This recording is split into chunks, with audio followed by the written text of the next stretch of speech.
Our first item, and we're going to take a few things out of order today so we can clear the room. We are going to start with departmental number 4, discussion on the letter received from the mayor for the village of Indiantown to negotiate future provision of fire EMS services within the village of Indiantown. Morning, Commissioners. Hi, Chair and Krista for the record.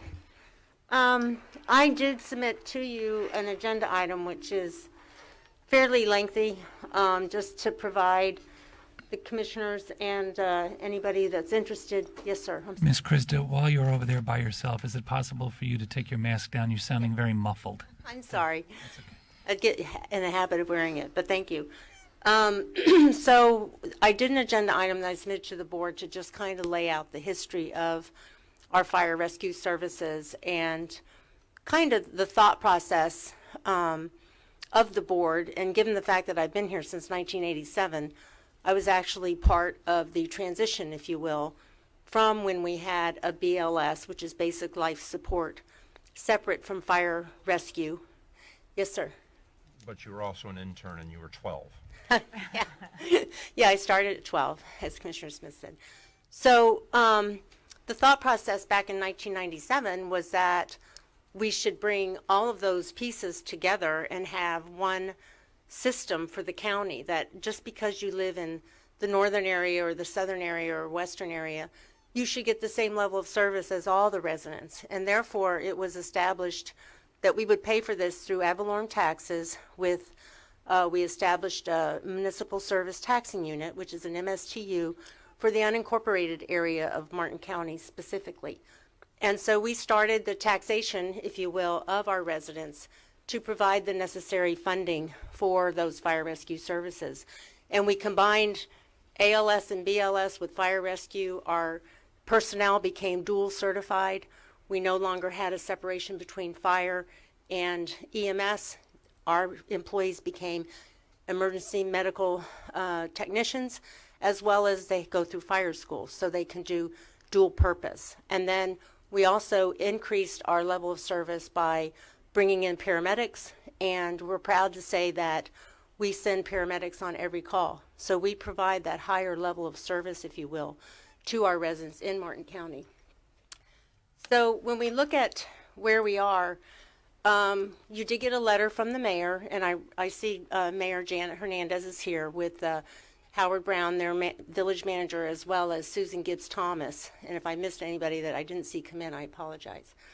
So she sent a letter, Mayor Hernandez sent a letter to Chair asking if the board would be willing to negotiate the village's ad valorem taxes contribution to our fire rescue MSTU. So, and they want a response by tomorrow.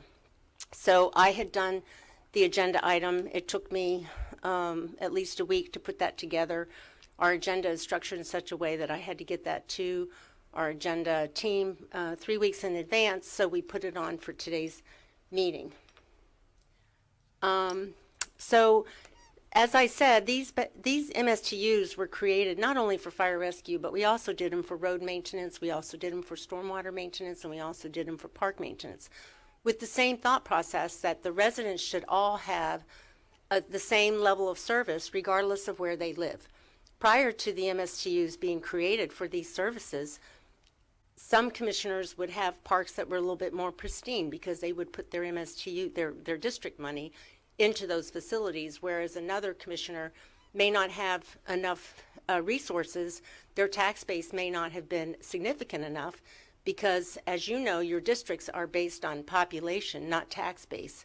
So you could have a highly concentrated populated area that may not have the tax base that another individual could have by having a much more expansive district, because we need to reach out. Like Commissioner Jenkins, when we redistrict last time, he goes all the way from Hope Sound way out to Indiantown and back again. And the reason his district is so expansive is because we had to capture that population.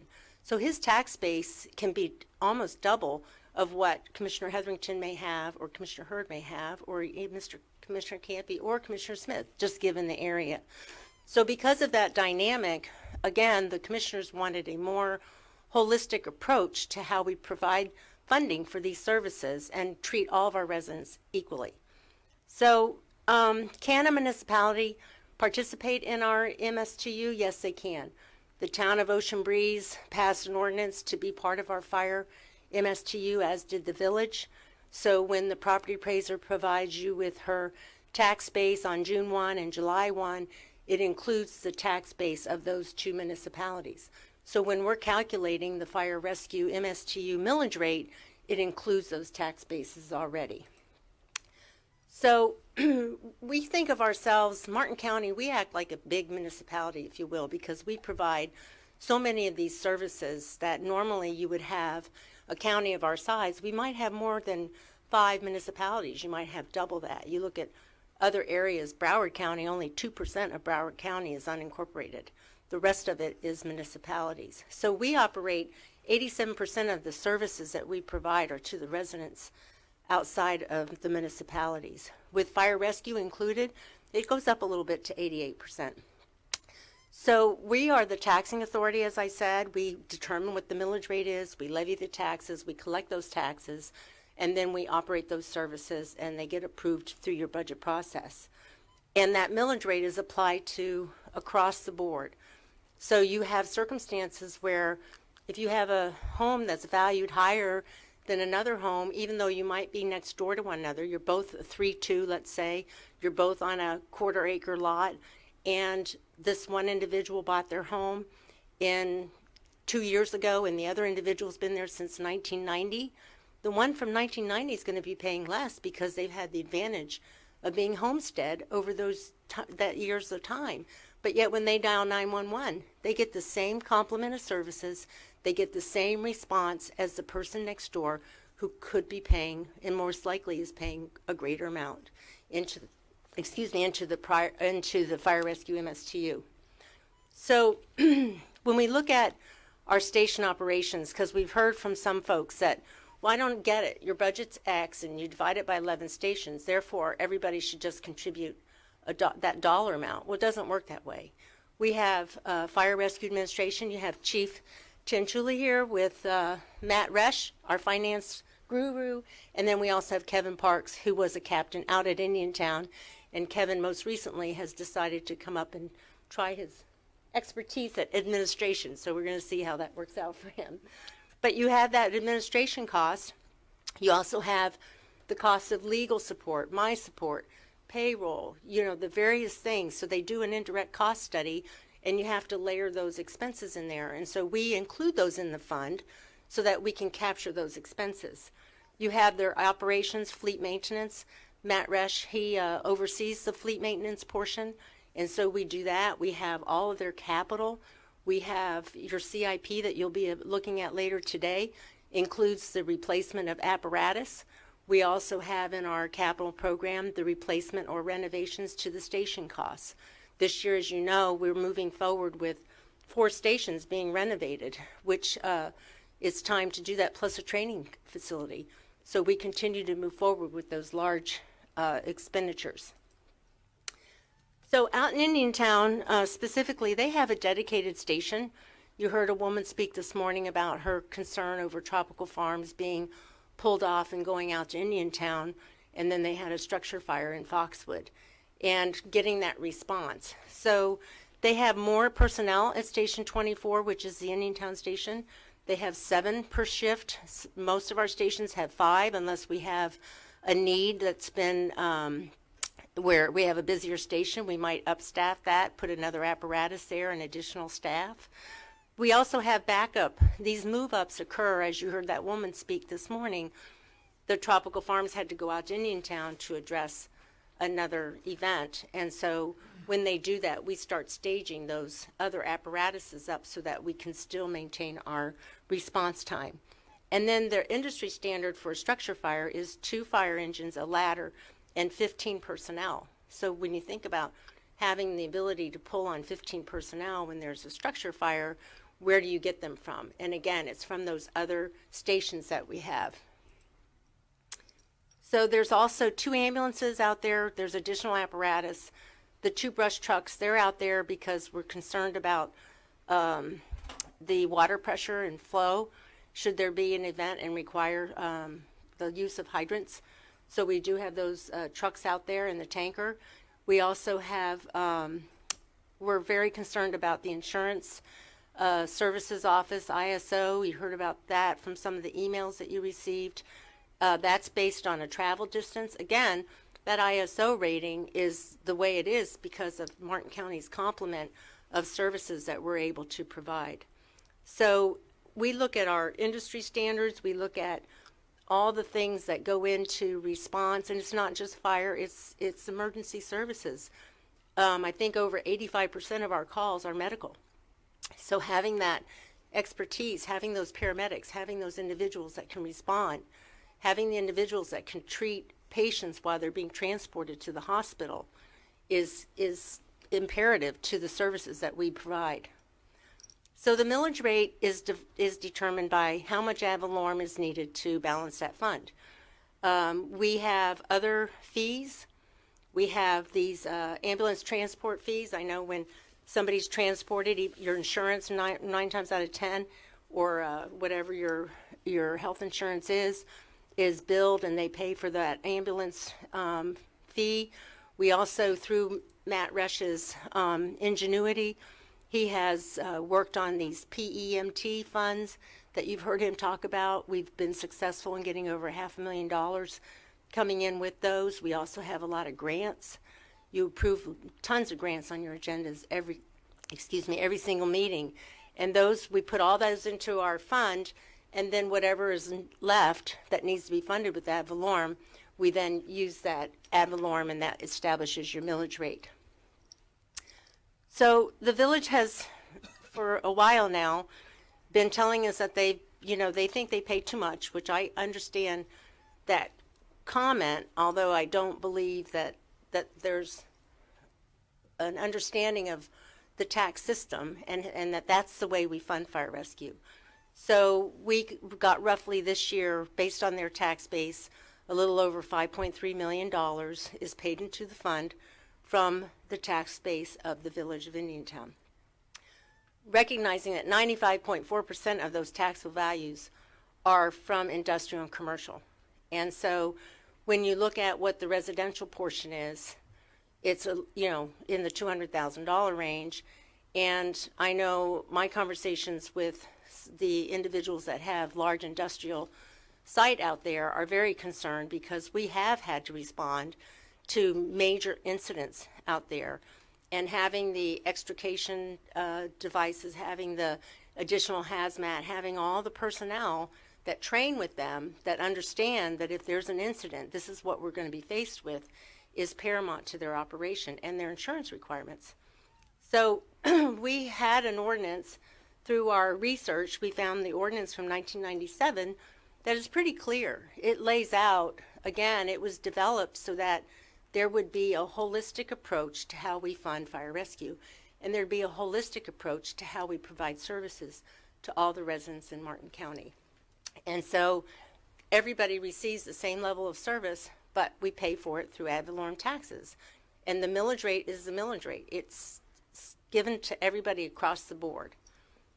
So the village did have a meeting on the 27th. They have a consultant that had provided them with options. And the presentation that I got, which was done just the beginning of this year, unfortunately had numbers that were a few years stale. So when you actually updated those numbers and put the accurate numbers in there, we proved to be a less expensive alternative for the village residents and the village, those individuals that are in the unincorporated area of western Martin County. So their option was number 4, which you heard someone speak to it today. It was a hybrid of contracted services and paid personnel. We believe that it will be a reduced level of service. It did not include any costs for Martin County to provide any kind of backup, which they would have to pay us for. So if we're going to respond or be expected to respond, should their whatever they've got out there is being transporting a patient or called to another scene, we would have to back up, but there's a cost to that, and they would have to pay for that. So they're talking about possibly putting us on notice next year, which would be October 2022. And we're going through the process now, Chief and his staff, looking at the call load for Station 24. We're trying to decide whether, I mean, we can stay in the station that we have out there. There's absolutely no reason why we can't stay there. But we want to strategically place ourselves where we're going to have the higher call load, if you will, to that unincorporated area. And then if this goes forward, the county will no longer be responsible for the tangible personal property grant that we currently have with FP&L for the fire MSTU portion. You remember when they came to us and asked for that rebate, it included the countywide taxes as well as the fire MSTU, and they get a 50% reduction on that fire MSTU. So that would go away, and this year it was $780,000 roughly. So in my conversations with the village manager, it was communicated to us that we provide urban level of service to the residents of Martin County, and that Indiantown is really a rural area, and so the services could be more of a rural nature. When my conversations with Chief on this, he says, yeah, but the population is concentrated. It's more like an urban area. So when you look at where it's like the city of Stewart. Your residents are concentrated into a general area. So it's not rural. It's an urban response that they need. And we've heard from residents. They're very concerned. We understand. We appreciate the fact that they like the service that they get going into this incorporation. It was never initially discussed that they would take over fire rescue. And so I have this agenda item. I did provide it to the village manager back on the 26th of March. As we understand, it was never really distributed to the council members, and Commissioner Jenkins took it upon himself to do that. So they had a meeting on this past Saturday. I have no idea what the dialogue was, nor have I circled back around to listen to that meeting. So in conclusion, we're prepared if they place us on notice. I've been preparing for this for a couple years, so we've been setting aside our fund balance as we move forward, getting our reserves healthy in that fund so that we would not have a major impact or have to raise our millage rate. We believe, in consultation with legal, that the ordinance is pretty clear. Could the board change the ordinance? Absolutely. But what would be the basis for that? As Commissioner Jenkins has communicated in his meetings with the council, why should the residents of Hope Sound pay more because the village of Indiantown is paying less, yet they have a higher level of service out there? So how do you convey that to your constituents? And so we will continue to address the western area, but we will need those agreements that if we're going to be expected to back them up, that we have something in place to cover our expenses. So, my early conversations with the village manager, I was trying to decide whether or not there was anything that we could do. And in consultation with Matt Resch, we talked about maybe we could offer them the ambulance fees that are collected in that area. And so we were looking at that, and that was a couple $100,000. And then I thought, well, we probably could tap into some of the other fees, like the PEMT fees or something else like that. Maybe we could garner about $500,000 to offer. And when I made that offer to the village manager, it was communicated back to me that that was not enough, that they were looking for about 3 times that, which would be about $1.5 million, which for me, coming from a financial background, I just don't know how we make those numbers work. So staff's recommendation at this point, I think, would be to have the chair just send a letter to the mayor and let him know that it did come to the board as she asked today, and that we desire to continue to operate fire rescue services and pay for those services as per the ordinance of 1997. Now, we did hear about a joint meeting today. That's purely up to the purview of the board. That's it. Commissioner comments? I have lots of commissioner comments. Commissioner but Campy. we have, We have 2 public speaker forms. If you would like to speak on the item, please fill out a public comment form I will go ahead and take the forms now. Howard Brown is our first speaker, and Howard will be followed by Janet Hernandez.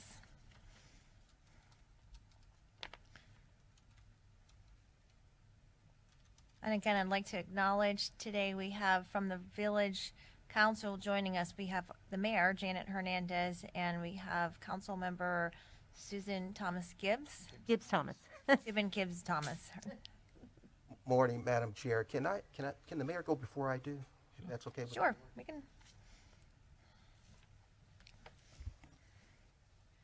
Good morning, Chairperson Hetherington and Honorable County Commissioners. My name is Janet Hernandez, and I'm the mayor of the Village of Indiantown.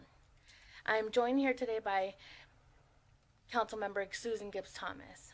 We are all very pleased to be here this morning, and we are hopeful that our efforts today will result in improved interactions between our two agencies as it relates to the delivery of fire and EMS services.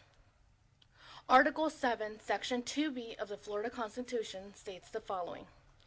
Municipalities shall have governmental and corporate powers to enable them to conduct municipal government, perform municipal functions, and render municipal services, and may exercise any power for municipal purposes except as otherwise provided by law. As you all know, the village incorporated in 2017 and has chosen to contract for its fire and EMS services through Martin County. Under the terms of this contractual relationship, the village was originally charged $5.9 million for its first year of service, and this charge has been reduced to $5.3 million for the current year due to the reduction in the tangible personal property tax levied against FPNL. The entire adopted budget for the village in fiscal year 2020 to 2021 has a total general fund expenditure of $4.9 million. Our fire rescue charge exceeds our entire general fund expenditures. As a new and growing community, we have many basic needs, from road improvements to water and sanitary systems, parks and sidewalks, planning, emergency management, and others. From this perspective, you can see why we are evaluating the cost of delivering fire and EMS services. As we began to evaluate alternatives to deliver these services, we first attempted to negotiate reduction in costs with the county administrator. I'm sorry to say that these efforts have been met with obstructive tactics and extreme lack of cooperation. We have attempted to obtain a true cost estimate for the operation of Martin County Station Number 24, which services both the village and a sizable area in unincorporated Martin County. It took the county administrator's office nearly 15 months to provide this information, and only last week, after I personally made an additional request through Commissioner Jenkins, did we receive this information.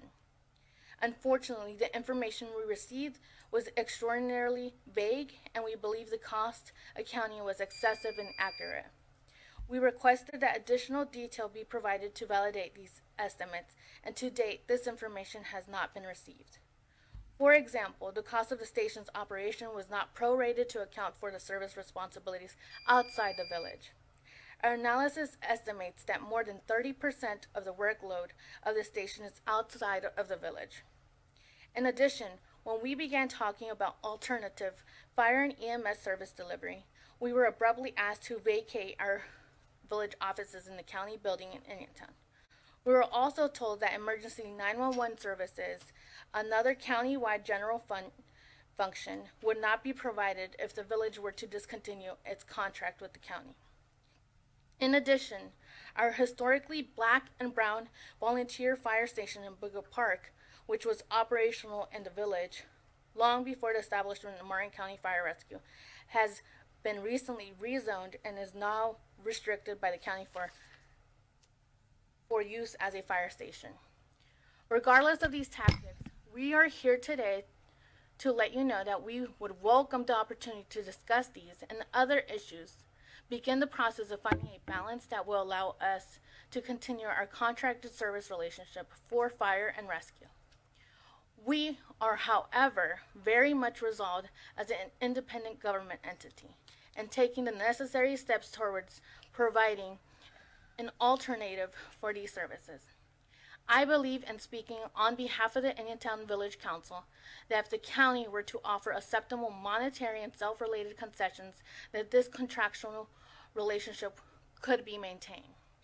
I would like to present a series of questions that, when answered, I believe set the tone for our ongoing relationship. Though you may choose to not answer each of these questions this morning, I hope that you will evaluate each of these issues in greater detail because they are of critical importance to the village of Indiantown. Madam Mayor, I just want to try to, since this is still public comment, Yes. wrap it up, and we have a lot of lights on up here. Okay. So these are the questions. Does the county commission intend to maintain the position that if the village opts out of the fire rescue MSTU, you will deny this predominantly minority community access to 911 dispatch services?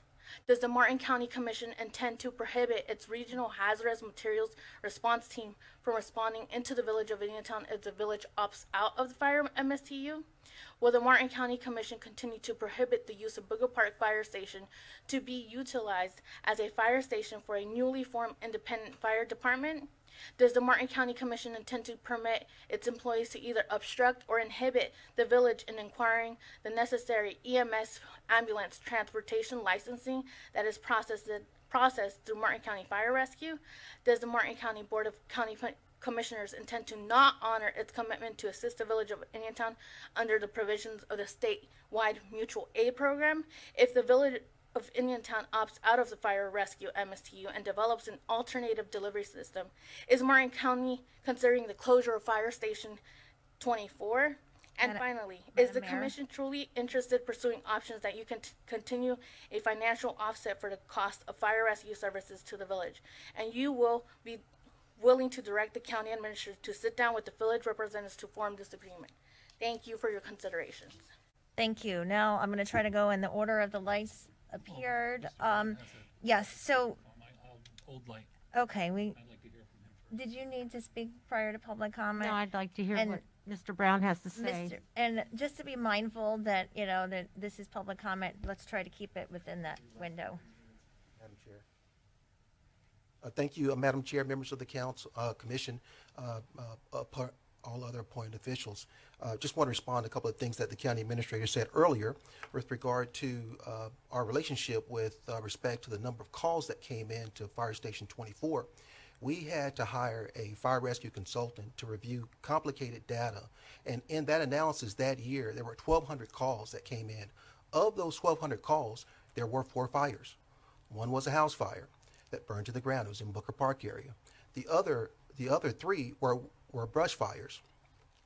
And, as far as the call volume, we don't know what the call volume is because we've requested information as far as 12 months ago, specific information on call volume, response times, you name it. And that information is very critical in order for us to evaluate fire rescue, because without that information, we don't know what we're paying for. And so these are the things that I'm asking that we try to work together in terms of either directing the staff to negotiate with us, because the staff, I believe, has acted in good faith, but they may not have the authority to do it. And so that's why we're here this morning, is to see if the county commission is interested in negotiating with us. If the county commission is, we're all for it. So that's where we're at. And as far as a higher level of service, the option that we're proposing is not less. We are looking at privatizing EMS. We are also looking at a hybrid firefighting department, which includes paid people, not just volunteers. And so that's all I have to say. If you had questions, I'll be more than try to address them or answer them. Thank you. And I have one more public speaker form, and that is Susan Gibbs Thomas.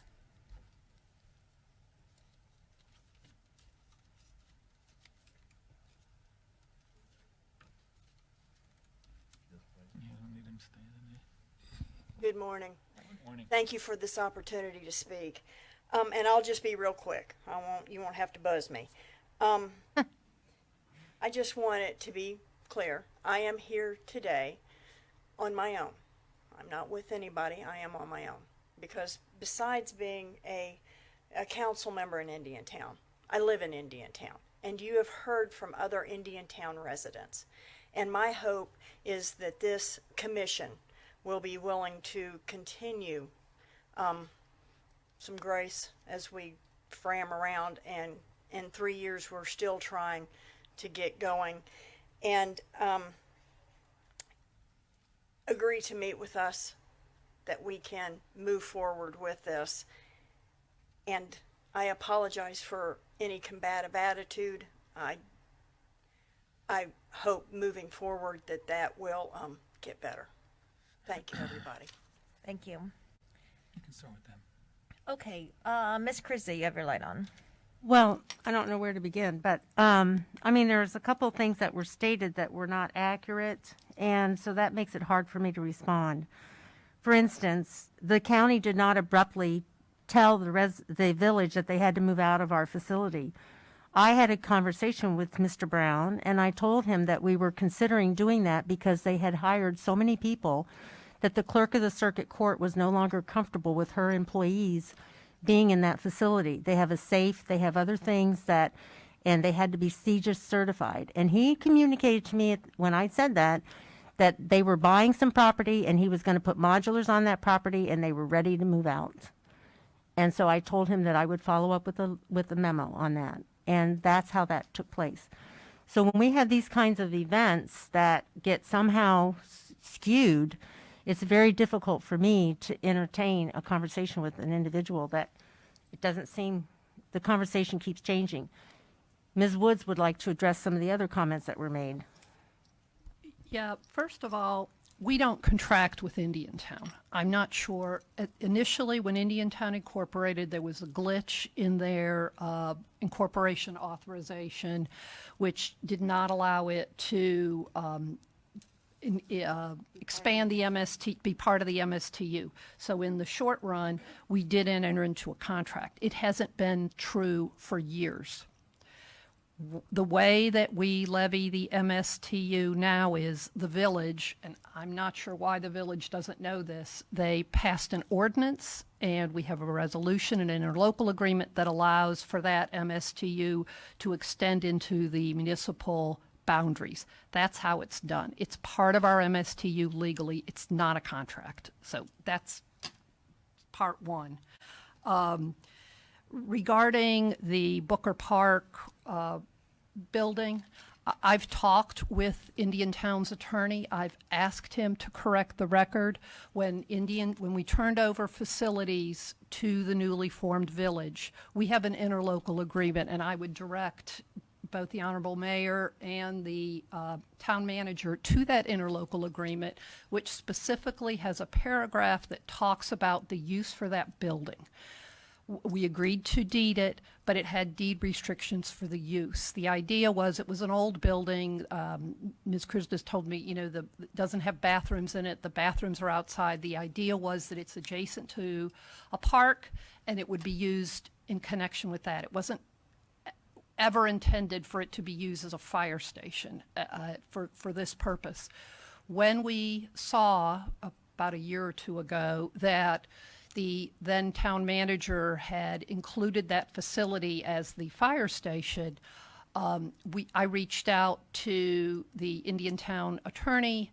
We pointed out that there apparently was some confusion in the deed that we had prepared. We didn't have all of the interlocal language, and so we corrected the deed, not in any punitive way. And I'll go ahead and represent that I've talked with the village attorney.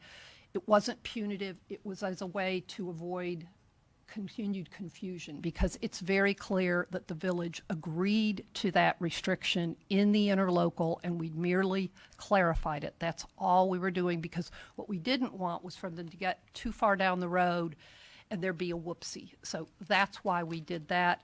And I have a couple of times communicated with the village attorney and asked that that be clarified, because that wasn't my office's intent, not ever.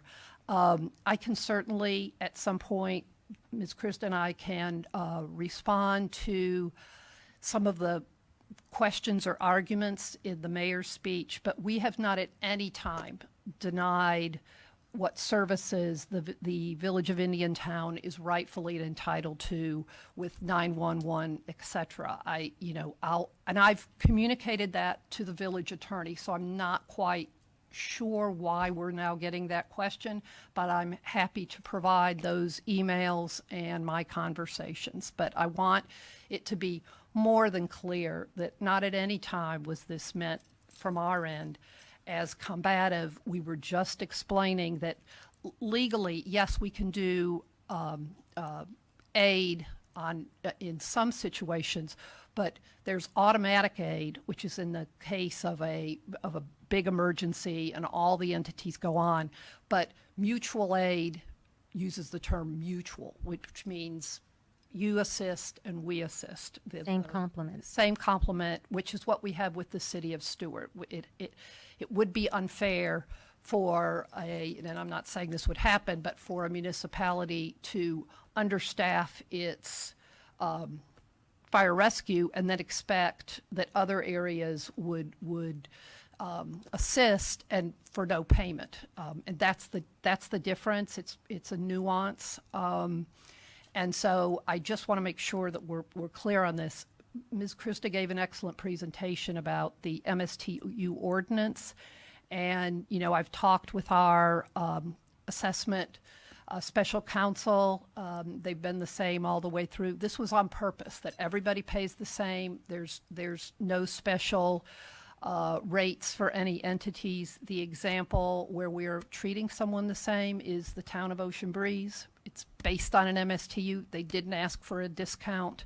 And I just want to make sure that we've been, that everybody understands that we're following our ordinance. And from my perspective, it wouldn't be my recommendation that you change that to give anybody a special discount at the expense of others. Right, and some of the data that was referenced, the reason we were not able to provide is because that's not how we generate our numbers. That's data that we don't keep, again, because we're part of a system. There's no reason to keep some of this by station or the things that they were asking for. And I see Matt shaking his head because Matt was involved. Thank you. Okay, Commissioner Camping. Madam Chair, thank you very much.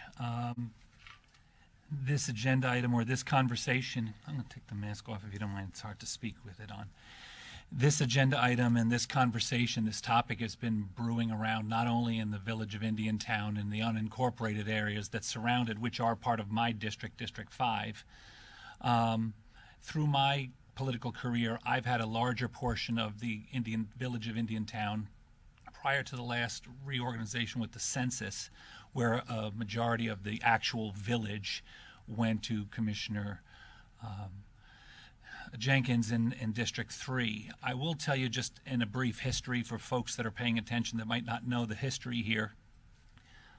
Many of us, if not all of us, supported the concept of incorporation for Indiantown simply because of the fact that there were commissioners, and I can go back to Commissioner Weberman and Commissioner Hayes and then Commissioner Jenkins and myself and Commissioner DiTilizzi, who represented Indiantown in District 3 and 5, had a very strong affinity for the folks of Indiantown. And when I was in office the first time, there was a lot of talk about incorporating back then in the mid-2000s, and then I think that conversation went away for a while because Commissioner Hayes and I made it our passion to really support the folks and what they were looking to do in Indiantown. And then there was potentially some change in direction and influence out in Indiantown. And when I came back into office after being gone for 4 years, there was a movement for incorporation. And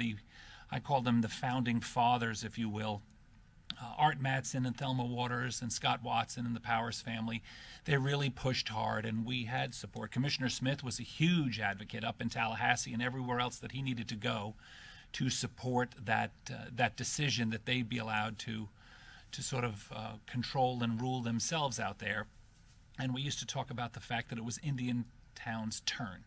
It was their time. And so I was in support of that. And then as the process went forward and was successful, there was some conversations and negotiations that needed to take place amongst, what buildings would we utilize and how would we, work out road situations. There was a lot of conversation, and we don't need to get into this particular topic today about the water and sewer issues of Indiantown. I know Jeff Leslie well. There was a lot of conversation with our utility department on how we could service them that would be the most financially economical way to do it, but also offering a very high level of service and quality for water and sewer services. They chose a different direction, and I stayed out of all of those conversations in that debate. When there was talk about Big Mound Park and other park facilities, I do remember saying, look, the members of and the residents of Indiantown had paid their taxes as Martin County residents all along, and I was in favor of basically handing over those facilities, and we've done that. The conversation in regards to the governmental annex out there where the tax collector is, we were okay with allowing Indiantown to sort of get on their feet and create a brand new municipality. It was a very exciting time, not just for the folks in Indiantown, but for all Martin County residents, especially us that participated in helping. I was there the day that the original council was sworn in the Indiantown Middle School auditorium, and stayed out of the election, didn't endorse or support individuals that were running, and wished them all well, and am friendly with some of them. I've known Jackie Clark well before she was an elected official. Anthony Dowling had sat on boards with us in an advisory position. I've known to Janet Hernandez, their current mayor, and Susan Gibb Thomas and Guyton. I didn't know them ahead of time, but I would count them respectfully as friends and would offer any assistance I could. Now, like anyone else, and even here, the five of us, we don't necessarily always agree. I think that there's been decisions made in Indiantown that I might have voted differently on different things, but I have made it my business to steer clear of the fledgling municipalities startup. But there's one thing that I will not, and I mentioned this to Ms. Krista in the past and to the chief. When it comes to fire safety and public safety in general, that's job one. And so if I believe that the decision of the majority of the board and their manager is heading the overall village residents in the wrong direction, I will stand up and speak up. When I was campaigning before the incorporation, I had the opportunity to walk with fire rescue personnel all through Indianwood, knocking on doors. They were doing an informational drive, and I was out meeting and greeting, and the folks in Indianwood were very, very serious and very appreciative of the level of service that they have, as all residents do. I was the one actually involved in the conversation and the initiation of transferring the old Booker Park Fire Station to Indiantown, because that was in my district at the time, and Jackie was working as the representative, the director of a not-for-profit, and she invited me to come out there, and we looked at it. They had done some voting. They used to hold election voting in that facility. It was very run down. We talked about how we could collaborate, and then I was the one that instigated the fact that we should just give it over. There was no talk at the time of that it would turn into eventually a fire station. It was meant to be a community center, and it made perfect sense. And so it was, that's why we have lawyers and a legal department, so that they can look into the future and craft language in such a way that they can say, well, maybe this will be an issue. And so it was very specific on what it was meant to be. Now, that doesn't mean that a conversation couldn't take place in the future on collaboration. I'm a big believer in collaboration, but not in this particular case. I think the council, although they are well-meaning and thoughtful individuals, they're new to this. We have commissioners up here that have been up here for decades. Many of us are certified, either advanced or have gone through governmental training on how to look at these scenarios and the services that the government is supposed to offer its citizens. Our staff, Ms. Krista, how many years have you been with the county? Going on 34, sir. 34 years. Our fire chief's got 25 years. Ms. Woods has been representing the county in one capacity or another for many, many, many years. Our staff normally retire. Mary Kay is retiring. She's been here 30 years. We all understand Martin County. We all consider Indiantown part of our family. But I think the decision to somehow privatize is a grave error. We had a commissioner here several years ago that when he first came into office, he had the same concept for Martin County Fire Rescue, that he thought we should hire WAC and HUD or one of these other outside organizations to do contractual services. So I did some homework to find out what other municipalities had done that. And it's a terrible idea. Now, I'm not saying it's a failure in every single case, but in my opinion, at least, it's a terrible idea to hire a consultant who was probably, coming in there to try to figure out a way to do this. And some of the language in the back and forth, I read the emails, I see the news articles that are written in a newsletter that gives us a pretty good insight into what happens. I have not gone to your commission meetings, but I will stand very firmly against any movement to privatize it. Equate it like this: contracted services for EMS or something like that. When you have a perfect system that is award-winning and has had fantastic coverage, we get very, very few, if any, complaints about how that service works. If you had a situation where you were being underserved or poorly served, I could see you'd have no choice. But when it works perfectly, why, in an effort to save some money, which is also arguable that maybe there is no savings to be had out there, unless you look at the numbers from one direction or another. But that, to me, would be the equivalent of giving up your sheriff's office service and protection to hire security guards. That's, to me, what a contracted service of EMS. They don't live in the community necessarily. They are employees of a corporation that could be in Pahokee one week and Indiantown the next week and Belglade or up in the Panhandle. You have no idea. I've done our research when that came up here. It's not a good strategy, and I understand that elected officials would, be interested in hearing from their manager, because we're not all experts on every single topic, and we have to rely on the advice and counsel of our manager. And in that particular case, they've also hired an outside consultant. We've never had the opportunity to hear about that. We represent the folks that are in the incorporated village of Indiantown. They're also our constituents as well. And if you want to have a joint meeting in the Hidden Oaks, in the Indiantown Middle School or in Warfield Elementary School auditorium, and invite every single resident, I think you'll pack the room. And if you invite us, I'll come, because I would stand with our fire rescue. I've been out there when there was a huge brush fire, and it licked right on the doorsteps of Indianwood, and it was one of the most frightening events that I've ever personally experienced. You see on television about brush fires, you have no idea what it's like, how ferocious it is when it's right at your doorstep. And the concept that somehow you have a hybrid version of volunteers and contracted services that would offer the same level of protection, both medically and fire, for your residents is I don't believe valid. Because we got a couple of excellent emails from residents out there, and I won't get into all the details, but one talks about the ISO rating for what you would pay in your property, in your homeowner's insurance. Those ratings are very, very important. So even if you could find some savings for the residents of Indiantown, their homeowner's insurance could go up and eat up those savings. The other thing is response time. If you make a mistake in your decision making for parks and recreation, it's not going to be the end of the world. If you make a mistake with road paving, sometimes that can be inconvenient, or there could be some safety issues. But this is your primary responsibility, public safety. And so for me, the other issue that Indiantown, in terms of rural versus urban, Indiantown has our largest industries located either in the incorporated portion of Indiantown or the unincorporated on the outskirts.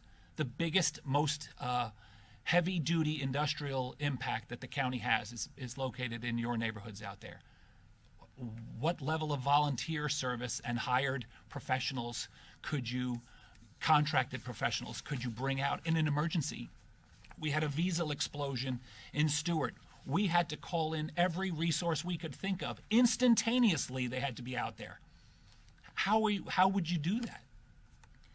Then the other thing about farming accidents and ATV accidents and equestrian accidents and brush fires, and I've heard a lot of conversation, well, you have a mutual aid agreement with the city of Stuart. It'll be just like the city of Stuart. No, it won't. We overlap with the city of Stuart. We completely surround them. They're right here. You're in the city of Stuart right now in this building. You guys are in a beautiful portion of Martin County, but you're 20 miles away. When I was a commissioner the first time, actually just as I was getting ready to come back, there was a big controversy here in the county, on the coast, and also in Indiantown. It was called the Fitch Report. The county had hired consultants to come in and do a study on how we could somehow, quote unquote, make our system more efficient. The recommendations I thought were ludicrous, but one of them was to remove a rescue, or in lay terms, an ambulance from Indiantown. So I thought about the example that if you had, God forbid, a family member had a heart attack or a medical emergency, and the first ambulance from Indiantown came out to rescue you and now drive you all the way into the hospital, you would not want to be the second emergency that morning, because someone would have to come out from Tropical Farms or Palm City or Hobe Sound. And any of us that have suffered medical emergencies understand that minutes are hours. And so why you would mess with this, our Miss Krista, I don't believe that she has a controversial or a vindictive bone in her body. She has been trying very hard to work on many different topics to make the transition to Indiantown's government easier. But she's not a pushover. She's not going to get pushed around. She represents the five of us. She doesn't let us push her around either. So I'm proud of what she and Miss Woods have done in terms of protecting the county as a whole. Both of them also represent every resident of the village of Indiantown as Martin County residents. So I don't know if you could tell by my passion and my comments, I am 100% opposed to anything that would allow Indiantown to move off of what their current fire rescue situation is currently. If there's some negotiations to be had, fine. I won't ever stand with a straight face in Indiantown and tell your residents that I thought what this path that you're going down is a good idea. After that, you can do whatever you want, but I will march in the streets with the folks that are opposed to privatizing fire rescue. It's a terrible idea.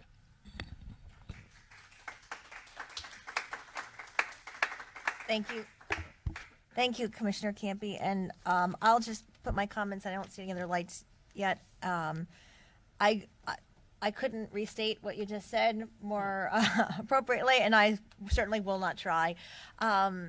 I agree with you 100%. Certainly, and I'm a fourth generation Martin County native. Grew up right in Martin County, in Little Ranch Estates.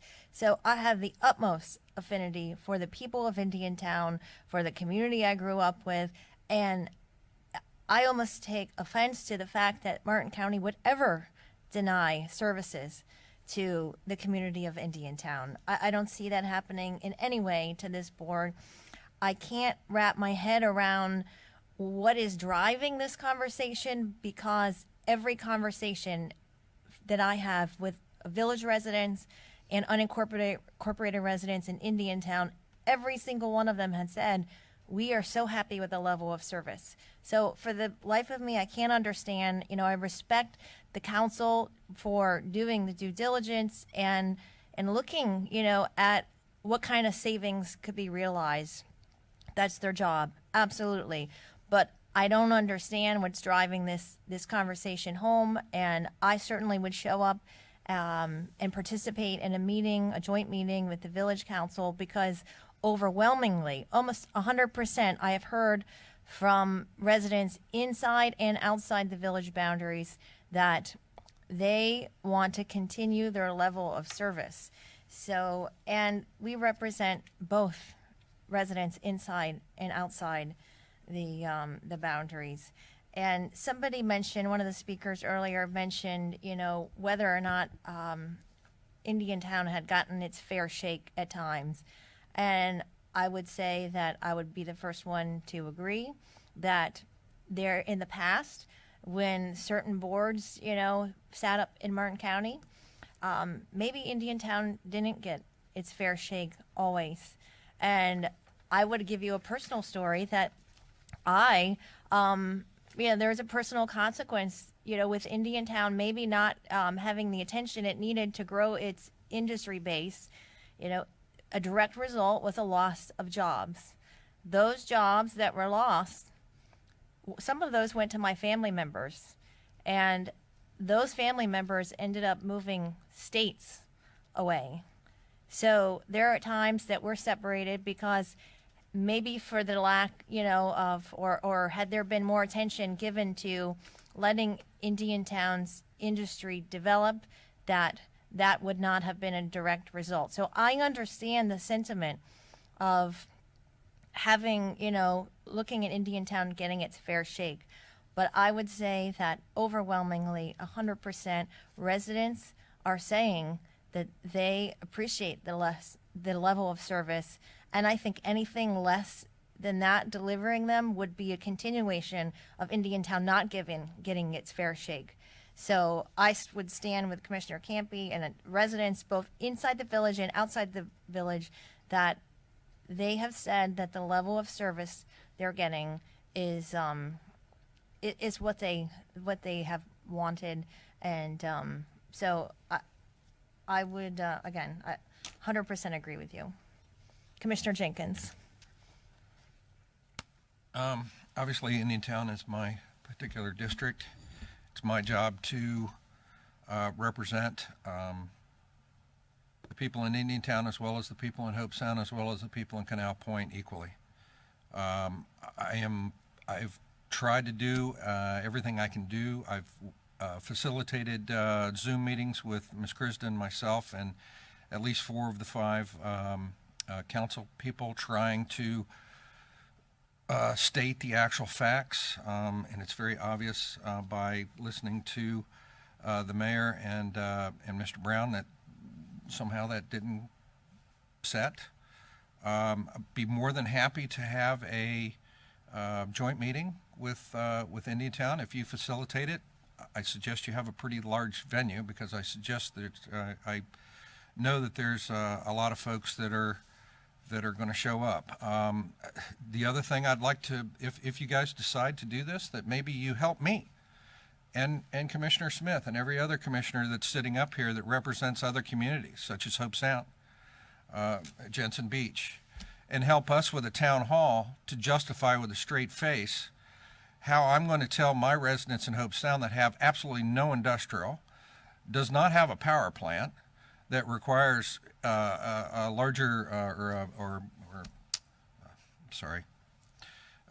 more intense level of service, why they, at the end of the day, are going to be paid more, or why you're asking them to pay more to subsidize your community, which actually needs more services. So I would ask that you also come to our communities and speak to our residents throughout the county and unincorporated Martin County to help us, because to be honest with you, I don't know how I would approach my people in my other unincorporated areas with a straight face and explain this to them. So if you guys want to have a joint meeting, I will be there. I think by the shaking of heads that I see at the dais here, we'll all be there. Please tell us when you want it to happen, and we're there.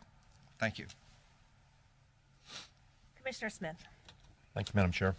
I certainly don't want to try to repeat nor cover everything that's been covered. I agree with, generally speaking, almost everything that's been said, actually everything that's been said.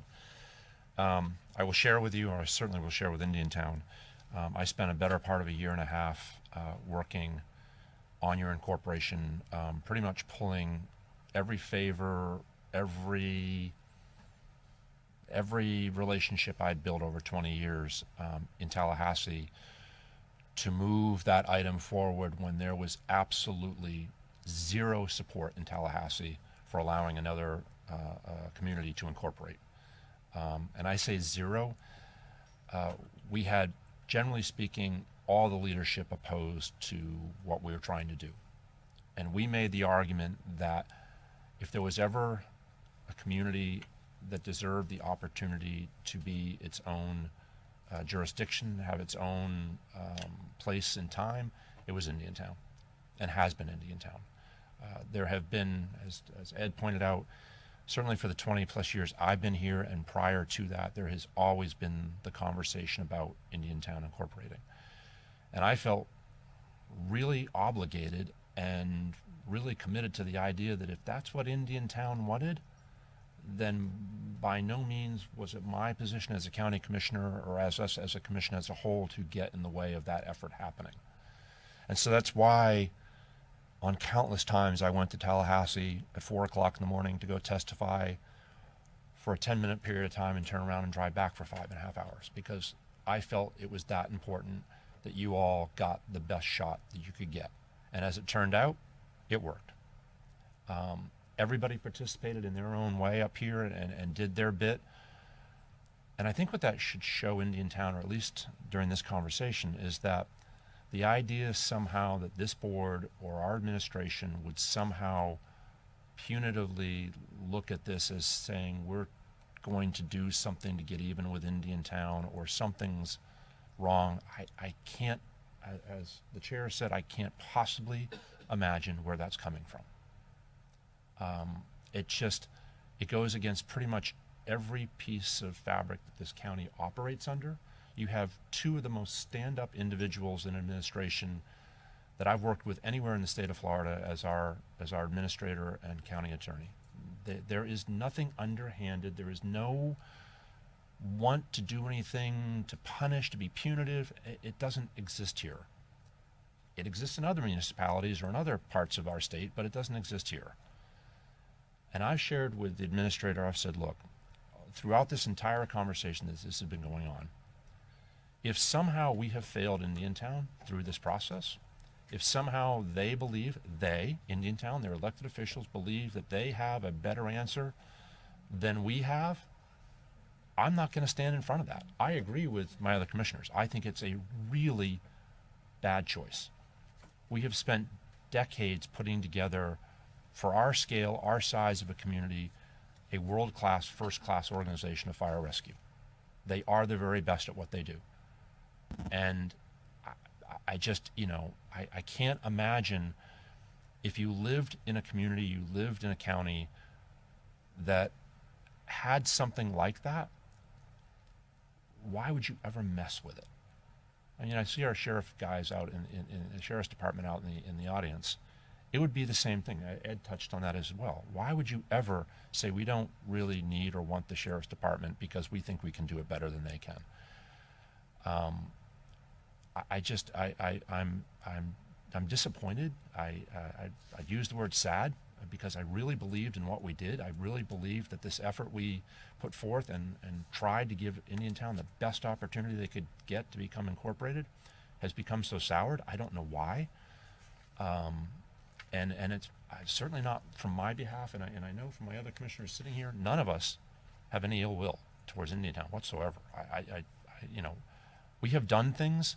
I remember the covered rodeo discussion and how we pushed money around and got super creative because we, the board and administration, thought it was important to do that.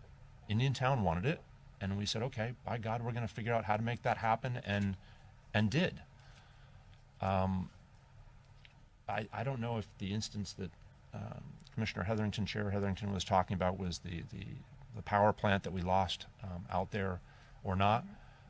I was sitting here on the board, and there was another board that decided that wasn't good for Martin County, and certainly clearly wasn't good for Indiantown. That was a huge mistake for us in Martin County and a huge mistake for Indiantown. I fought for that. I supported it. I worked on it with them. And so I could point to countless things over 20 years that we have done, and I have done personally, to try to, at least as much as I as a county-wide elected official can do to support Indiantown. For 20 years, I probably missed 20, maybe, Chamber of Commerce breakfasts out in Indiantown, maybe out of 20 years, maybe not even 20. I always put myself out there if there was a reason to be out in Indiantown, if it was important in Indiantown, to be there. And we all do what we can do to make sure that we put ourselves in a position to support when we can and when it's appropriate and where it's right. So I understand the request for a joint meeting. I get it. I don't know, other than putting this back on again and having the same dialogue, what it's going to achieve, other than maybe a whole bunch of people that won't watch this meeting or won't have the ability to watch this meeting, might come in person to hear it in person and see it in person. What it will achieve, I'm more than happy to come. I'll drive out there 5, 10, 20 times if that's what you want. I don't know what the outcome will change unless, the Indiantown Village Council has a different thought about this whole thing. I would encourage the council to really rethink what they're trying to do. It's important that you become your own destiny, you become your own place. That's key. It's its own identity. But to think about what's really important and what's important to your residents first is super, super important. And this is probably the single most important decision the council can make. Water and sewer, yeah, super important to have good water, good drinking water, toilets that flush, and a perfectly reliable system that works. Infrastructure that's taken care of, absolutely, it's important. Do either one of those come before fire, rescue, and sheriff's response? No, absolutely not. Those cannot fail, because our whole system relies on trust and the ability to pick up the phone, dial 911, and have somebody show up when you expect to call. That can't fail. If your toilet doesn't flush, okay, that's a huge problem, but we'll fix it tomorrow. You cannot get tomorrow when you dial 911 and somebody doesn't show up. And that fire that Ed was referring to out there, it was horrific. And it was enormous. And man, oh man, you got to be prepared for that. It may not seem like it today, but bad things happen. And the guys sitting in the front row here that are part of that system, they are committed 110% to making sure that happens. When you call, they'll be there, and they will put their lives on the line. And that's not just said lightly. They put themselves in the way of the fire. They absolutely do. Or the emergency, whatever it may be. So if we want to have a joint meeting, I'm more than happy to come. Again, I don't know what it achieves, but I appreciate the ask, and I'll be there, Susan and Mayor, if that's what you all want to do. I'm more than happy to come. I think all of us have clearly said that. And we'll see what happens. And if at the end of the day you all still decide that you want to do your own department, God love you. Go do your thing, and Martin County will survive, and we'll move on. And we will pick up the pieces if need be, because that's what we do. Okay, thank you. So I think that the direction was fairly clear. The board has acknowledged that we would certainly participate in a joint meeting should the village wish to take that on. And yes. Is there anybody on Zoom doing public comment? And so that you're just looking for direction. Yes, ma'am. Yes, Mr. Brown. Yes, Madam Chair. The village is not asking for a joint meeting. That's the staff's recommendation. Your staff is asking for you guys to hold. That's not true. Absolutely not true. I'm sorry. That's not true. Well, tell me, Terry, because I am telling you, my recommendation is on the screen here. It was to send a letter to the mayor telling her that this item did come to the board today and that we're going to continue under the way the ordinance is structured. The joint meeting came up from public comment. I never mentioned a joint meeting.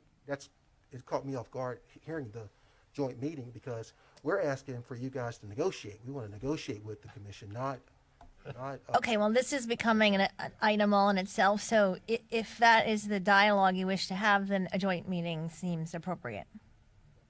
So I would say that if your staff reaches out, and we would be happy to participate in a joint meeting in order to discuss, where there's possible terms that can be negotiated. Commissioner Campy and then Commissioner Smith. Yeah, Then we're going to take our closed captioning break really quickly. I think the concept or the time for our administration to negotiate with Indiantown's village manager and his consultant is over. We've already done that. Now, the residents that elected the village council and the residents that elected us, we should sit down. The rubber stops, the buck stops with us. Miss Krista negotiated in good faith. You felt that she did not. You felt that there was a lot of shenanigans. I disagree. I'd like to sit down with my very highly respected colleagues in Indiantown, their council, in a public forum, not in the shadows and the nonsense, and let's hash it out. We'll explain our position. You'll explain yours. Bring your consultant. I'd like to ask him a couple of questions. Okay, Commissioner Smith. Yeah, but from me being one perfectly clear, this joint meeting is not to negotiate some kind of a deal. That's not where I'm coming from at all. It is coming from, we are your elected officials. If the city or the village requests us to participate in a meeting and asks us to come, I'm more than happy to come, and we can have the same conversation again, but it's not to negotiate a deal over what we're offering. What we offer is what Indiantown has in its current service and what we have in our current ordinance. And I am, as Commissioner Campy said, 110% okay with the arrangement and what we're doing and what we offer all of our residents, quite frankly, across the entire county. So again, I'm more than happy to come, but it's not a free-for-all open negotiation and a let's make a deal kind of a thing in a live fishbowl. I would agree. Okay, so with that, Miss. I know that there was not non-negotiation, I get that, but there was some talk from the county administrator about there might be some avenues available that we can sharpen a pencil on. I think that is the discussion that needs to be taken.